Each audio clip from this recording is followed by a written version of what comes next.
Muchas gracias, doctor Carrillo, doctora García Peña, doctor Lima. Es un placer, entonces, por formalmente dar inicio a nuestras actividades académicas. Y para esto tengo el placer de presentarles al doctor Luis Miguel Gutiérrez Robledo.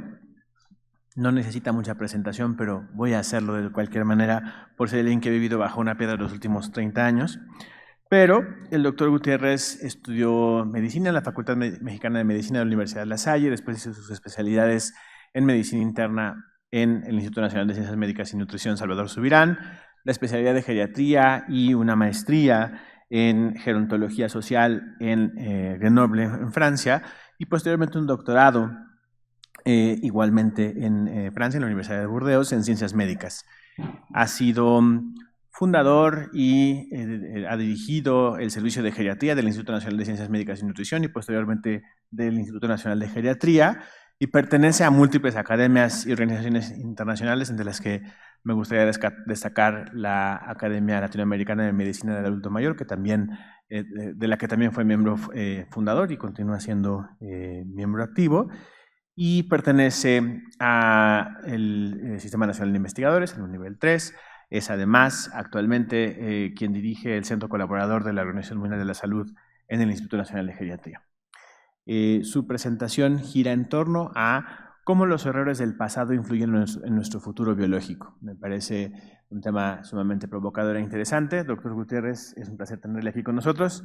Adelante, por favor. Muchas gracias, doctor Raúl Medina. Muchas gracias, doctora García Peña, por la invitación, por la oportunidad de arrancar este evento tan significativo, en un día además también muy significativo. Claro, ahora sí. En un día también muy significativo. Ya no haré más referencia a esto, puesto que la doctora García Peña lo ha hecho. Pero bien, el problema al que quiero referirme, o el tema que enfrentamos, es pues realmente de una tremenda complejidad, y cada vez vamos aprendiéndolo un poco mejor. Una población cada vez más envejecida, en un contexto de inestabilidad económica y social, cambio climático, edadismo y, para colmo, crisis prácticamente global de los sistemas de salud. Y en esta crisis, en buena medida, la imprevisión relativa al tema del envejecimiento está en las causas raíz. Y a medida que se extiende la esperanza de vida, pues aumentan las posibilidades de desarrollar deterioro funcional y la necesidad de atención compleja al final de la vida. Quienes llevamos ya 40 años en la práctica clínica, todos sabemos muy bien que la complejidad de los casos que enfrentamos en el día a día hoy no tiene nada que ver con lo que veíamos hace 40 años. Se ha sofisticado, se ha hecho realmente mucho más retador el abordaje cotidiano de nuestra práctica. Y pues en esta situación estamos hoy más que nunca propiciar que seamos capaces de conservar nuestra capacidad funcional frente a la adversidad. Pero el punto es cómo podemos propiciarlo, cómo en una trayectoria vital llena de tropiezos, de caídas graves, hay ejemplos, sin embargo, de éxito y de capacidad de no solo sobreponerse, sino de salir fortalecidos frente a estas circunstancias adversas. Y es por eso que ahora he decidido darle un quiebre, y luego volveré sobre el título a la presentación, puesto que creo que en este momento la palabra clave y el interés de las ciencias biológicas en general, ya no solo del envejecimiento, se está yendo hacia el comprender qué es lo que está detrás de esto que llamamos resiliencia. Y esto me trae a una reflexión que inicia hace 40 años, cuando Michel Philibert, el profesor filósofo, el profesor de gerontología en la Universidad de Grenoble, nos dio a leer este texto, que ya entonces tenía 40 años de haber sido publicado. Fue la tesis doctoral de Georges Canguilhem. Él, siendo filósofo primero, militante en la resistencia francesa, estudió medicina después en Estrasburgo, se graduó con esta tesis, planteando una idea central. ¿Qué es la salud? En el fondo, esa era su preocupación. Es un texto brutal que está traducido al español, que pueden leer en línea, está en Google Books, ahí lo pueden leer sin costo alguno, y realmente creo que vale la pena dedicarle unos minutos, y aquí me interrumpo porque también la presentación del día de hoy, hace rato platicábamos con el doctor Carrillo de Aniceto Ortega, y esto me trae, es una digresión que parece totalmente inapropiada, pero él era médico y músico. En él convergía la ciencia médica y las humanidades, el arte en particular. Y creo que un poco lo que hoy voy a decir, y voy a cerrar además con eso, es cómo las humanidades iluminan nuestro saber y en realidad fortalecen el enfoque de las ciencias duras a final de cuentas, y es algo que no podemos perder de vista. Aquí empezando con Canguilhem y la idea de que la salud no es la normalidad estadística, no es encajar en una norma estadística, sino la capacidad normativa de adaptarse. Y esto genera un término en el fondo que hoy ha sido rescatado, que es el de homeodinamia, que se apoya en el concepto de Cannon, de homeostasis, pero va más allá. Es un equilibrio dinámico, no se trata de mantener un estado estable, sino de ir más allá a una situación eternamente cambiante y la posibilidad de seguirse adaptando a esa situación eternamente cambiante, un entorno donde ocurre un proceso de adaptación sin cese, en donde operan la energía, el manejo de la energía, el flujo de la energía, la comunicación entre muy diversos niveles, la estructura que le da soporte a todos estos intercambios y la capacidad, lo que hemos dado en llamar capacidad intrínseca, que emerge de la interacción de estos tres pilares, a final de cuentas. De ellos resulta esa capacidad. Y esto me lleva a otra reflexión. Jonathan Sol forma parte del equipo de inmunología de la Universidad de Burdeos. Él es filósofo también, un filósofo muy joven. Y ha escrito una serie de documentos alrededor también de un nuevo enfoque, que en realidad no tiene nada de nuevo, son las ideas de Canguilhem puestas puestas al día, vamos a decir, y traducidas a un lenguaje que nos las hace más fácilmente accesibles, y que retoma esta idea, además, como concepto central, esta idea de la homeodinamia.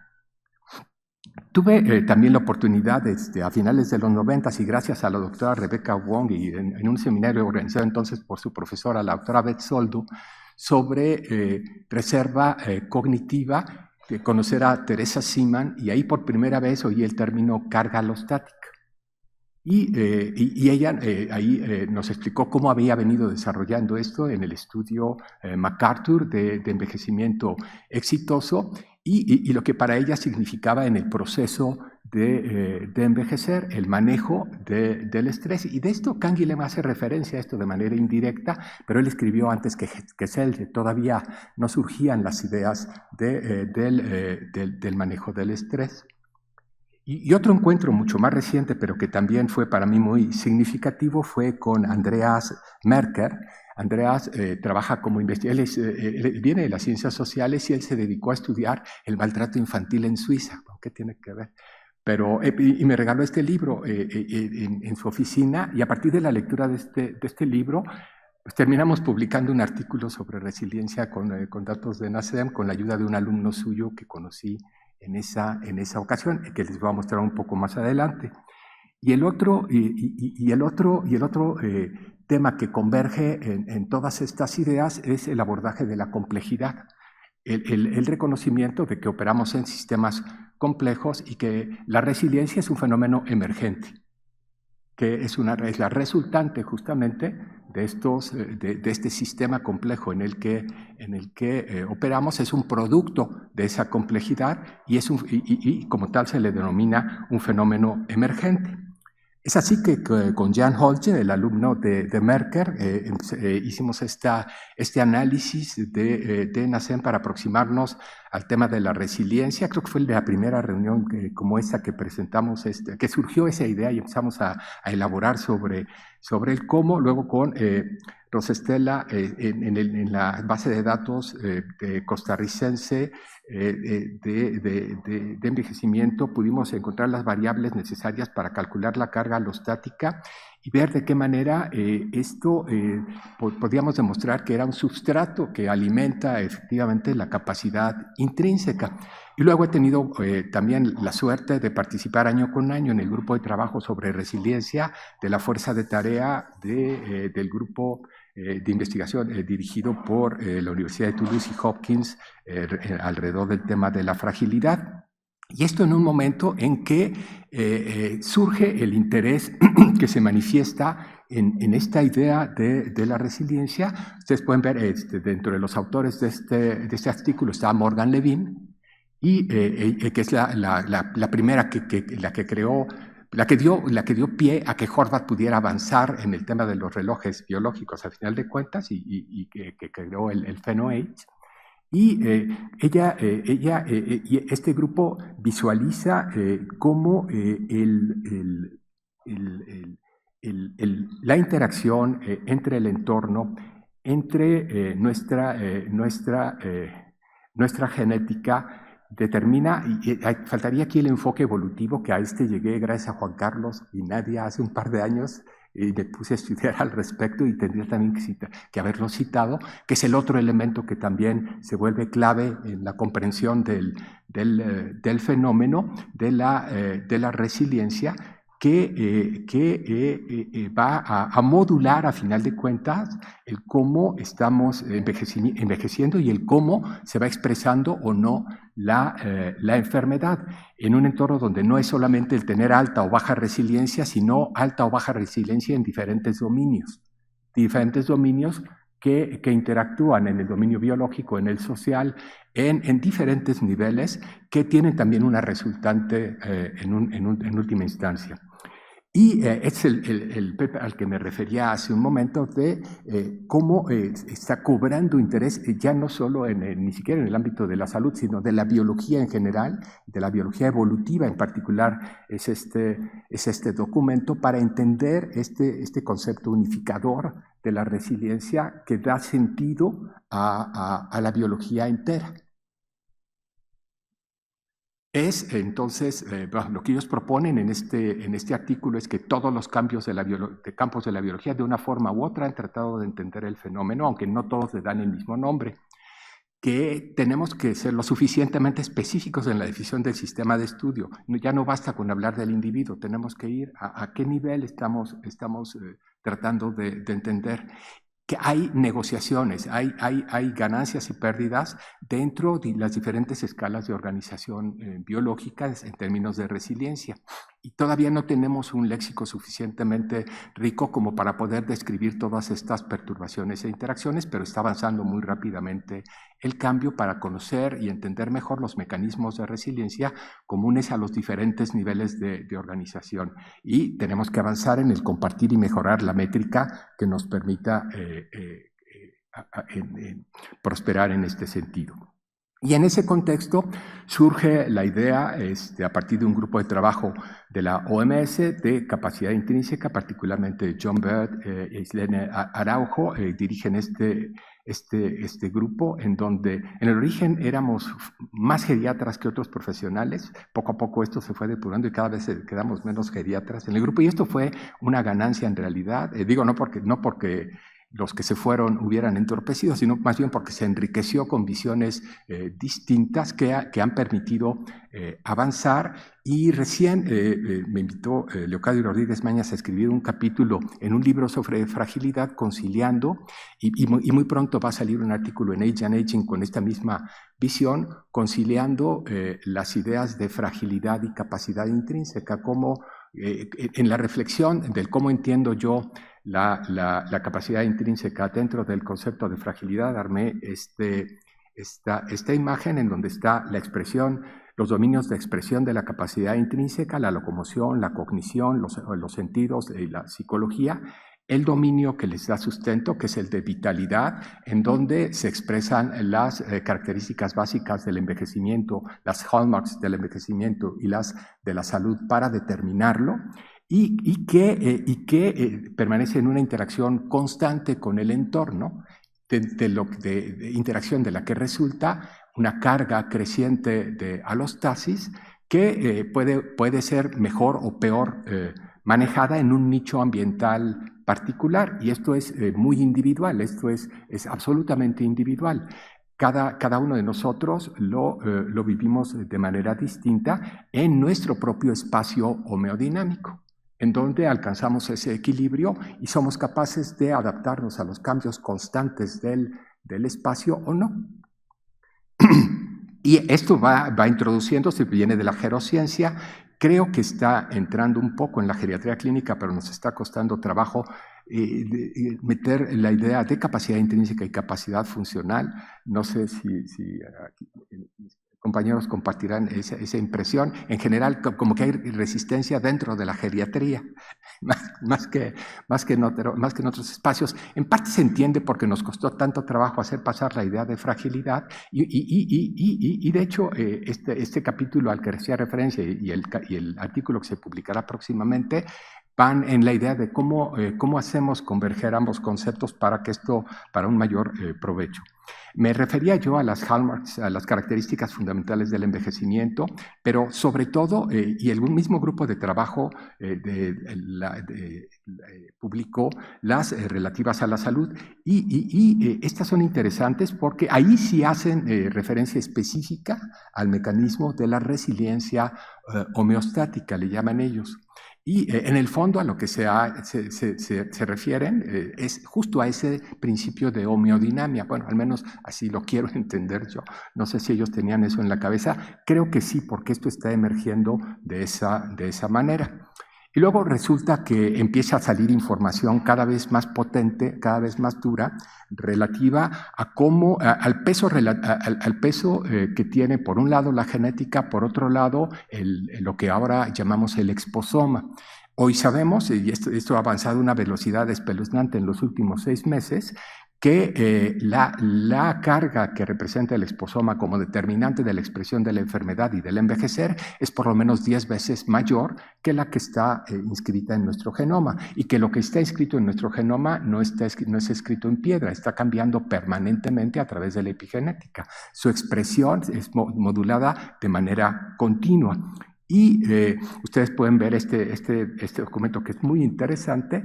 Es el primero en el que veo la política, las tendencias políticas como un determinante de la salud. Vamos, lo vimos en la pandemia. Ser republicano era demócrata, o ser demócrata en los Estados Unidos hacía toda la diferencia, hizo toda la diferencia. Pero aquí él va más lejos.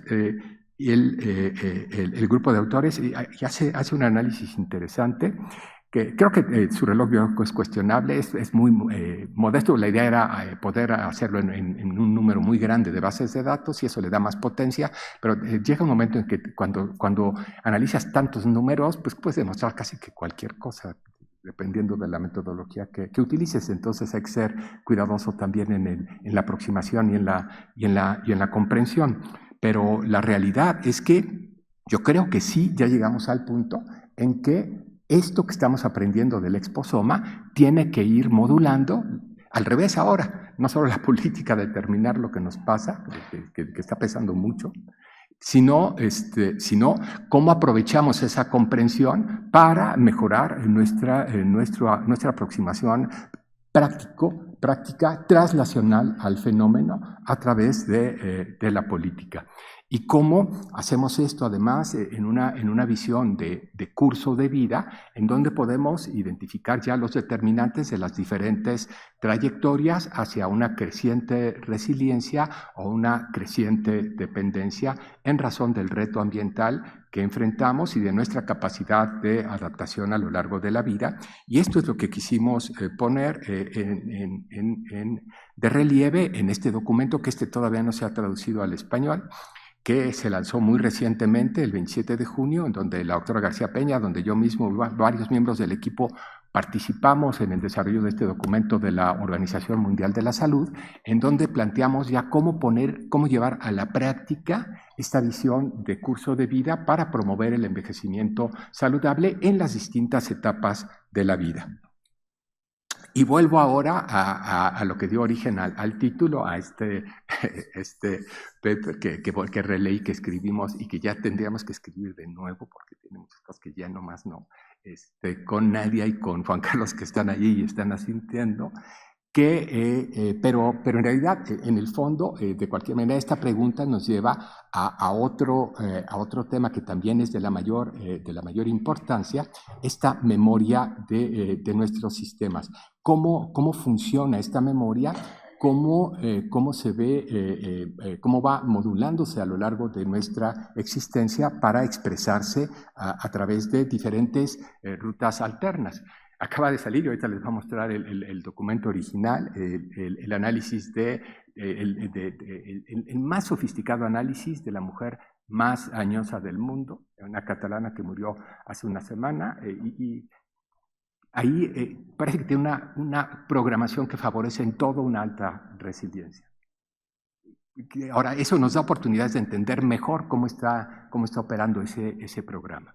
Luego está el camino B, que es el que seguimos la mayor parte de nosotros: exposiciones moderadas, recuperables, estrés intermitente, mecanismos de reparación que se mantienen razonablemente activos y eficientes, y vamos teniendo un sistema entrenado en un espacio homodinámico amplio y una alta resiliencia. Pero la otra mitad, por lo menos la otra mitad de nuestra población, si no es que más, y probablemente una mayor proporción, está expuesta a un estrés temprano muy severo todavía. Por esto es la necesidad de esta visión de curso de vida. Esto tiene que empezar desde muy temprano si queremos evitar la adversidad psicosocial que afecta a la infancia, el cómo se calibra el sistema de respuesta al estrés, la alostasis en ese individuo en particular para responder a una carga sostenida, adversa a lo largo de la vida, que resulta a la larga en un espacio homodinámico muy reducido y en el compromiso de la resiliencia. Y también Juan Carlos y Nadia hicieron esta imagen que ilustra lo mismo, y que acabo de decir. Y este es el documento de la semana pasada, que, bueno, de hecho ni siquiera ha salido en el número oficial, va a salir hasta el día 21 de este mes, en donde se hace el análisis de la persona entera de María Branchas, que a los 117 años de edad nos demuestra cómo si, por ejemplo, los telómeros no sirven para gran cosa.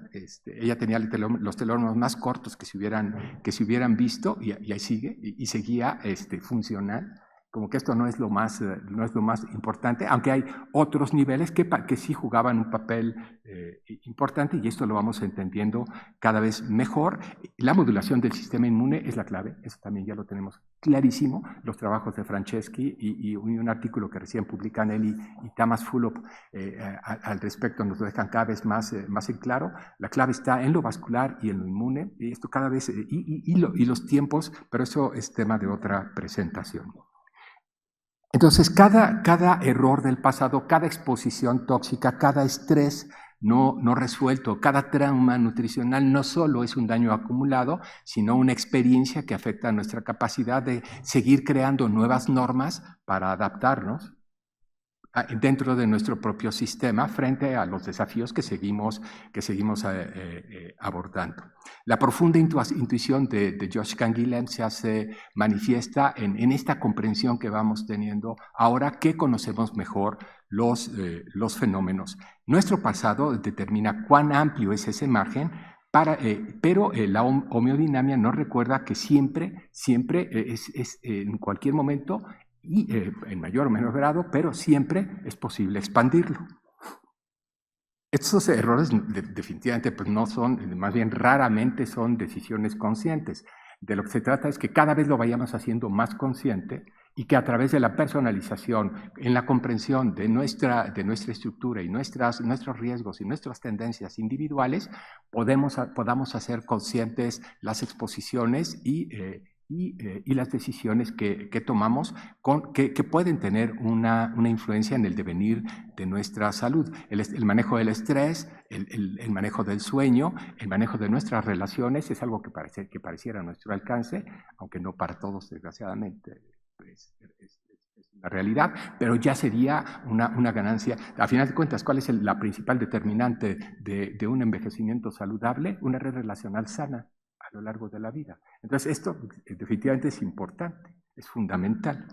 Y esto me trae otra vez a rápidamente abordar los conceptos fundamentales que están detrás de esta reflexión: capacidad intrínseca y particularmente el dominio de vitalidad; homeodinamia, esta extensión dinámica de la homeostasis que implica la necesidad de adaptación continua; la carga alostática, el desgaste fisiológico acumulativo de las respuestas al estrés crónico, y en un entorno, ahora sí, de redes complejas de interacciones a nivel de sistemas de distintos niveles y en una perspectiva de curso de vida.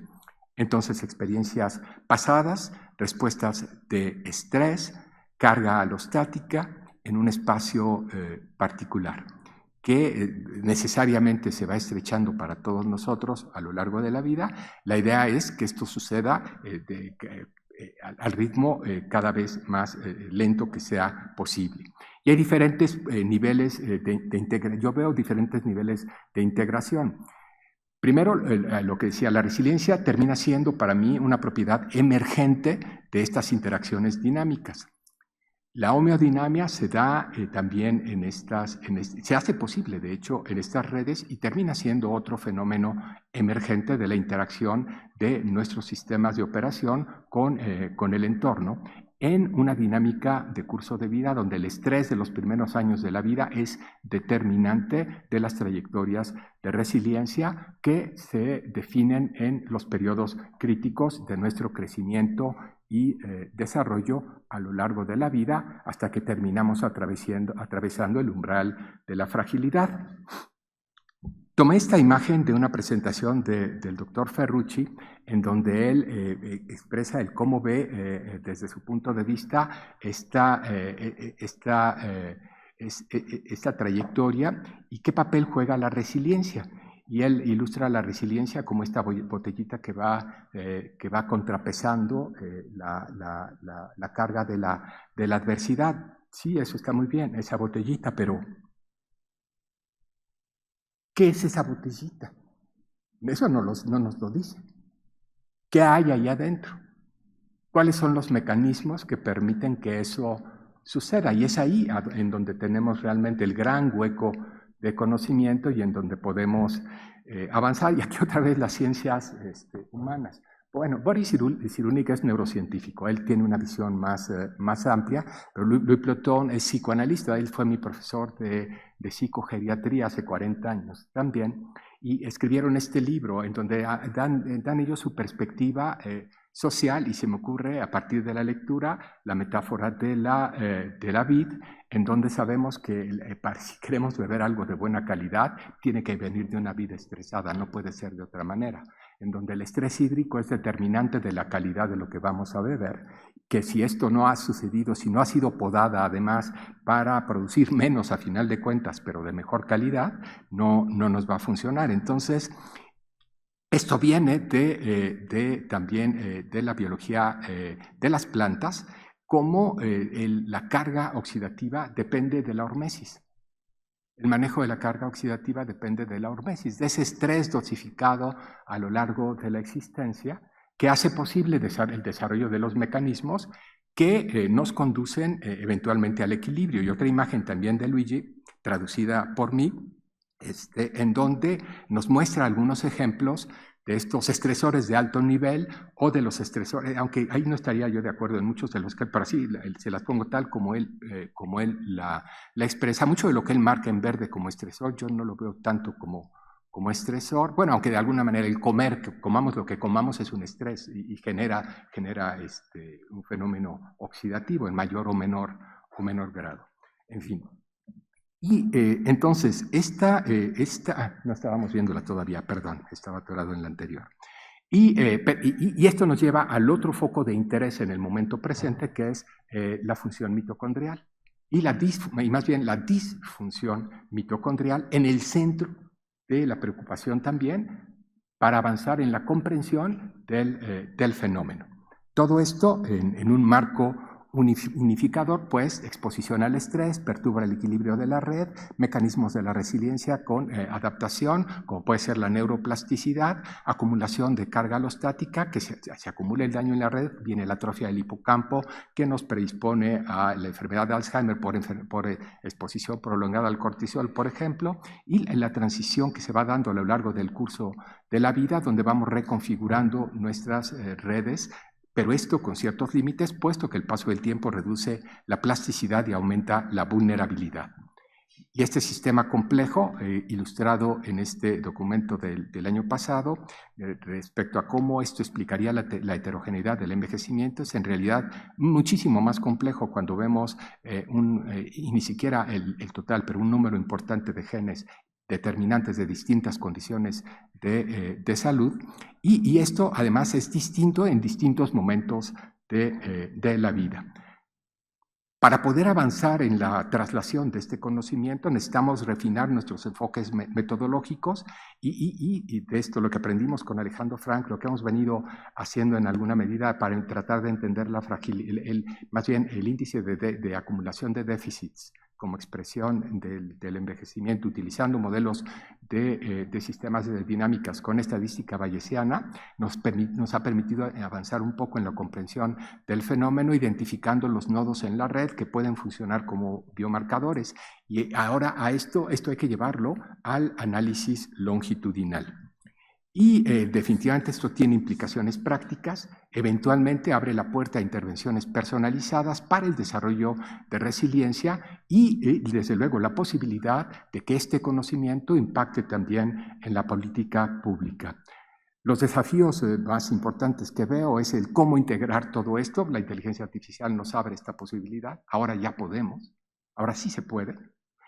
El cómo entender las escalas temporales y las etapas críticas, todavía tenemos que aprender mucho al respecto, y cómo podemos seguir ampliando esta colaboración interdisciplinaria, y no solo a lo que he enlistado ahí, sino particularmente, porque cuando escribí esta todavía no lo tenía tan claramente en mente, a las ciencias humanas. Creo que ese enfoque también es muy interesante para seguir avanzando en el conocimiento.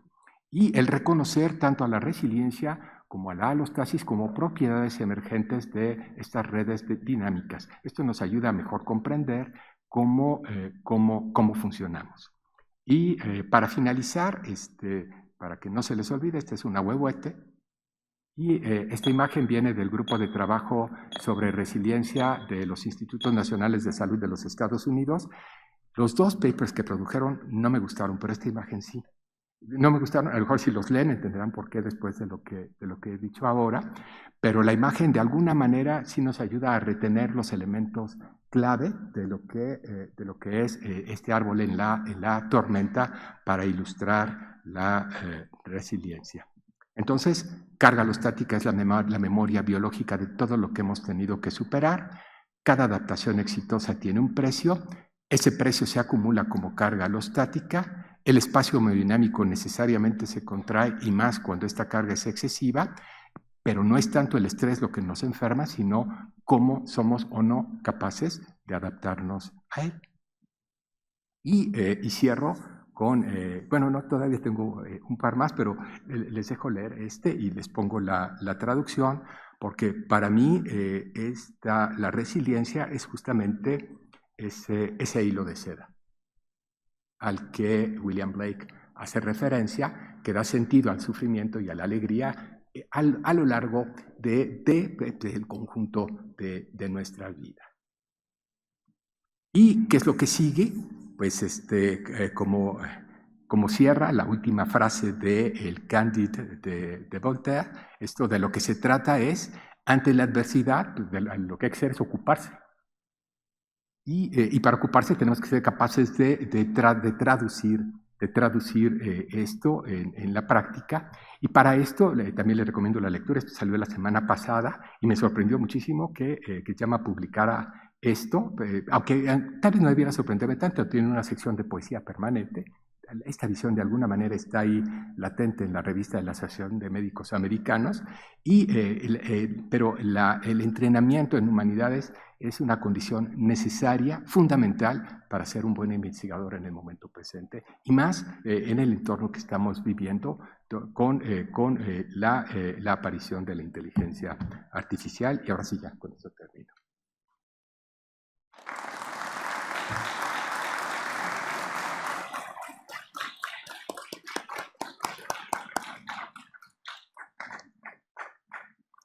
Y ahora sí, el foro queda abierto. Tenemos unos minutos para preguntas y respuestas para el doctor Gutiérrez. Si alguien en la audiencia tiene alguna pregunta que hacer, puede acercarse directamente al micrófono que se encuentra en el pasillo central, o si alguien la tiene a la parte de arriba, nada más hable fuerte desde allá y trataremos de escucharlo. Buenos días, doctor, y gracias por su exposición. Bien, desde su punto de vista y su amplia experiencia, ¿desde qué momento en la vida del ser humano empieza la resiliencia? Y si esto es un factor genético, ¿qué porcentaje? Y un factor extrínseco, si se puede dar también un porcentaje. Gracias.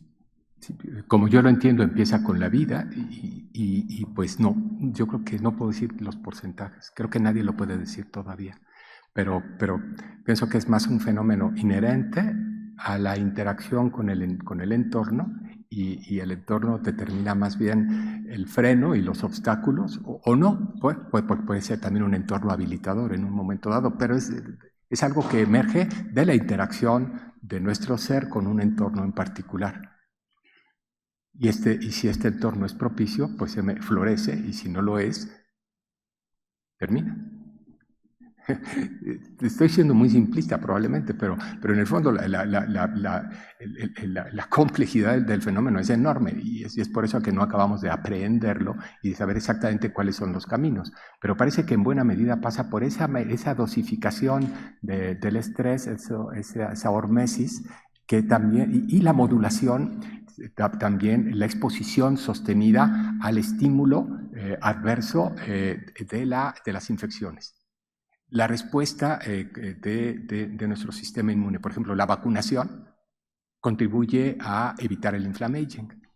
Si tenemos y cada vez se va acumulando más evidencia a este respecto.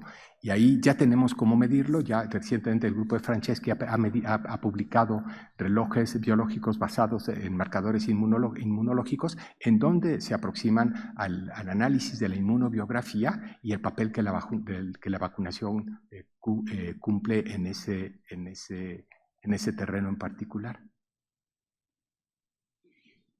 Doctor, ¿considera que las herramientas actuales que tenemos sobre evaluación de fragilidad y capacidad intrínseca son suficientes para poder predecir las trayectorias que tenemos de esta carga alostérica del estrés sobre los diferentes desenlaces de la patología en las personas mayores? ¿O cree que nos hemos mantenido mucho tiempo en un área de confort donde todo lo echamos al fenómeno de fragilidad y de ahí tratamos de explicar los diferentes desenlaces? Sí, o sea, lo que mejor se hacen esos instrumentos es predecir desde el principio, y eso ha funcionado bastante bien, y funcionó primero muy bien en poblaciones, después cada vez un poco mejor en el nivel individual. Ahí todavía podemos avanzar, pero creo que ya la fragilidad ya se quedó atrás, y que ahí el camino está abierto ahora para la capacidad intrínseca, a partir de la publicación del primer reloj biológico basado en capacidad intrínseca, que demuestra un valor predictivo muy impresionante con variables extremadamente simples. Muchas gracias.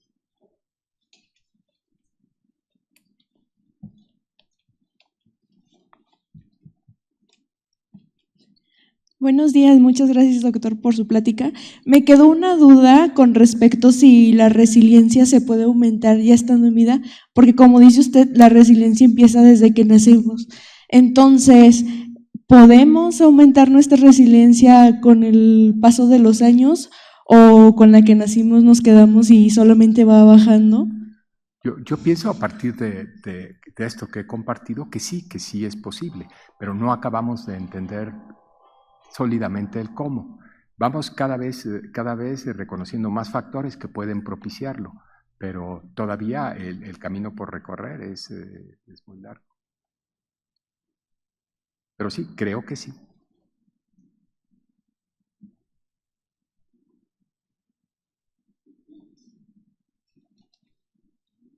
Me interesaría saber qué piensa María Ulises.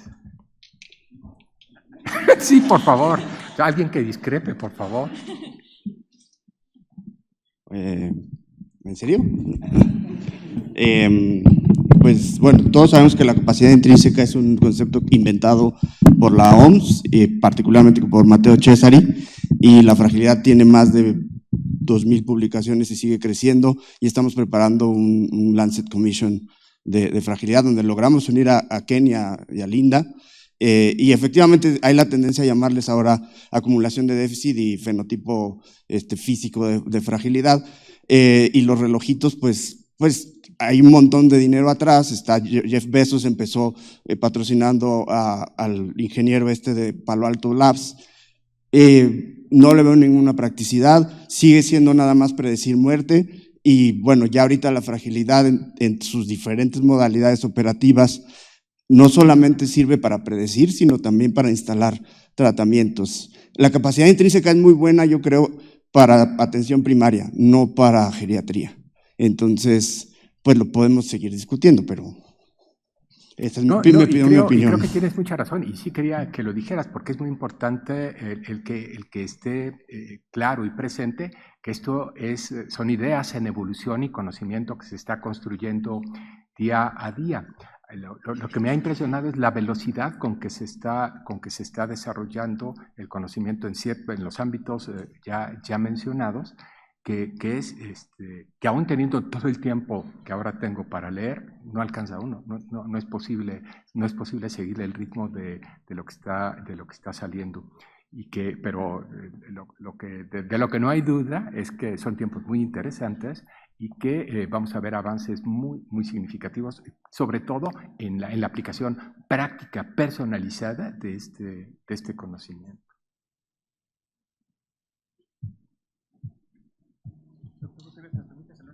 Claro. Me gustaría, doctor, regresar al título de su presentación, cómo los errores del pasado influyen en nuestro futuro biológico. Creo que hasta ahora queda muy claro, incluso a partir de la epidemiología de curso de vida, que las exposiciones a lo largo de la vida forjan de buena manera lo que sucede más adelante. Y una inferencia razonable que incluso alcanza a dibujar usted en su presentación es que justo al revés, la resiliencia es factible de construirse o de incrementarse a través de pequeñas exposiciones, ¿no? El principio de la hormesis, ¿no?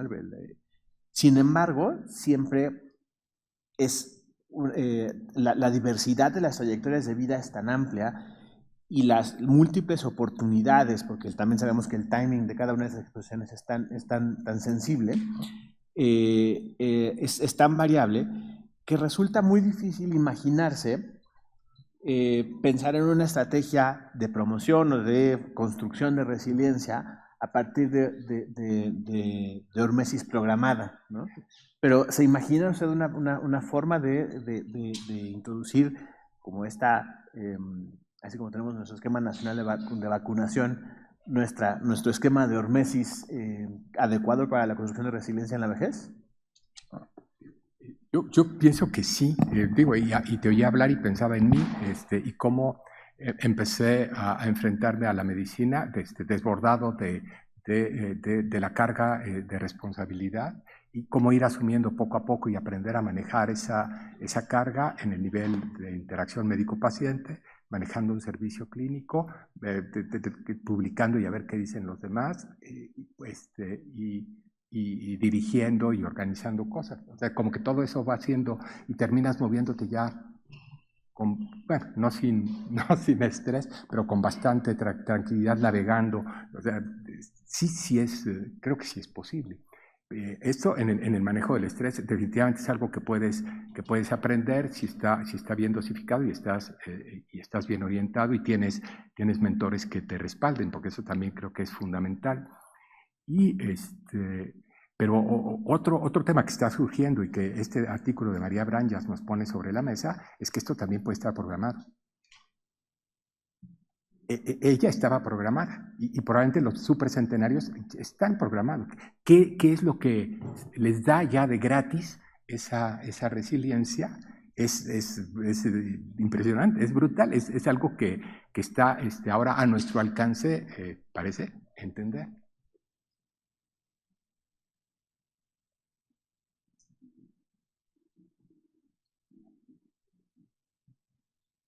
Muy bien, pues no sé si es una pregunta. Agradezco nuevamente. Sí, adelante, por favor. Primero que nada, quiero felicitarle y agradecerle por esta excelente ponencia. Y me surgió una duda. Tomando en cuenta, citando de su presentación, el concepto de resiliencia como respuesta emergente dinámica al estrés, ¿qué sucede en una persona que vive con un deterioro cognitivo? Esta respuesta puede ser de adaptabilidad, es decir, va adaptándose como va perdiendo las funciones cognitivas, o sucede en retroceso. ¿Se puede perder esa respuesta o solamente se adapta? Ahí mi impresión a partir de la práctica clínica es que sigue siendo posible, pero va dependiendo cada vez más, al revés, relativo a la pregunta que me hacía de la participación del entorno, pues cada vez aumenta más el determinismo del entorno al disminuir los recursos adaptativos de la persona por el deterioro cognitivo. Si hay un entorno habilitador, se puede mantener ese equilibrio, pero depende cada vez más del exterior. Aunque hay personas también, por ejemplo, el tener anosognosia a la condición rompe la resiliencia, es lo peor, es donde te va peor. Cuando no tienes conciencia si quieres seguir haciendo como si no sucediera nada, me refiero.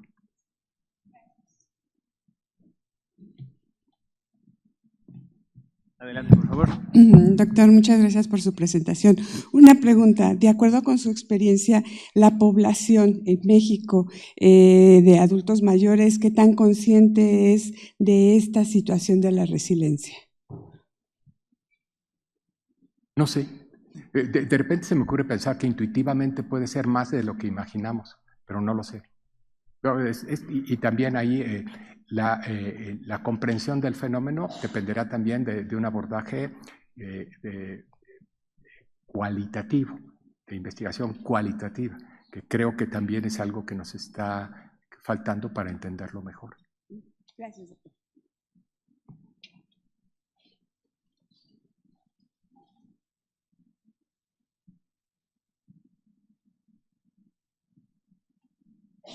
Muchas gracias, doctor Gutiérrez, y gracias a todas las personas que nos hicieron sus preguntas.